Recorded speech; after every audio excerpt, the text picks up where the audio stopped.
Bismillahirrahmanirrahim. Allahumma salli ala Muhammad wa ala ali Sayyidina Muhammad amma ba'd.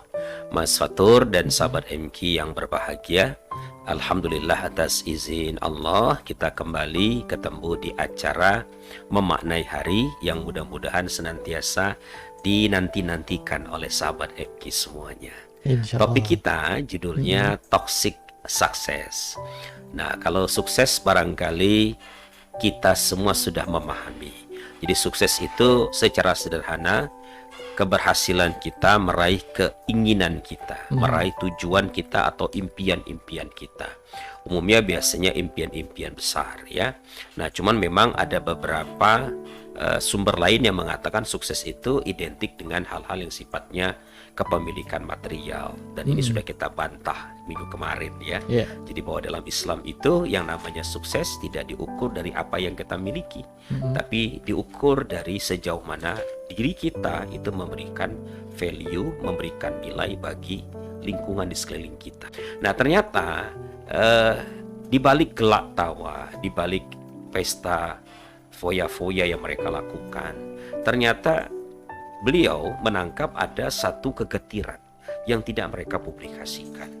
Ya, apa itu? Yaitu keadaan di mana sukses itu alih-alih membawa kebahagiaan, justru berujung pada kehampaan, meaningless. Jadi hidup yang tidak bermakna, hidup yang tidak memberikan manfaat tadi bahasa kita ya, hidup yang dirasakan tidak mendatangkan kebahagiaan. Nah, ini yang kemudian disebut beliau sebagai toxic success. Yang pertama, orang yang terjebak dalam toxic success itu satu, mereka hanya memikirkan diri mereka sendiri. Jadi ketika dia mengatakan saya berbuat ini, berbuat itu karena istri, karena anak, misalnya kan begitu, sering alasan itu yang dianggap sangat mulia. Nah, tetapi sebenarnya ketika dilecak lebih jauh lagi, dalam praktiknya dia tidak terlalu memperhatikan itu. Yang dia pikirkan hanya dirinya. Dia tidak memikirkan apakah istrinya juga perlu berkembang, apakah istrinya perlu komunikasi, apakah anaknya perlu waktu bersama sama dia, itu gak ada.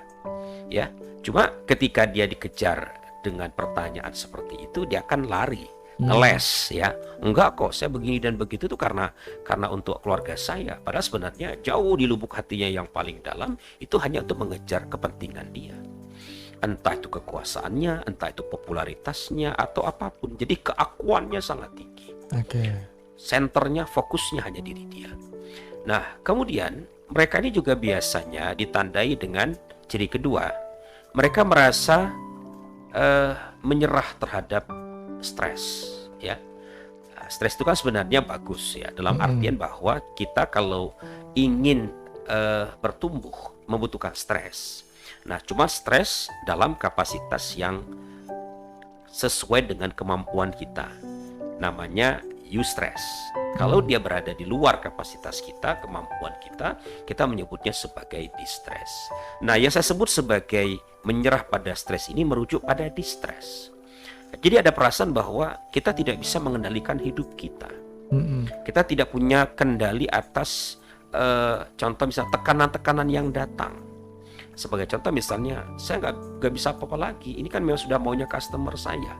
Mau bagaimana lagi? Saya terpaksa begini rupa ninggalkan istri dan anak karena pimpinan saya berkehendak begini. Nah, ungkapan-ungkapan begini menunjukkan bahwa seolah-olah kita itu kehilangan kemerdekaan atas hidup kita. Iya kan?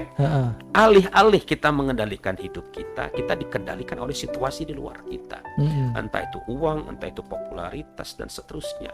Kita lihat contoh, betapa banyak orang-orang yang disebut sebagai artis itu jadi hidupnya tidak bebas kan?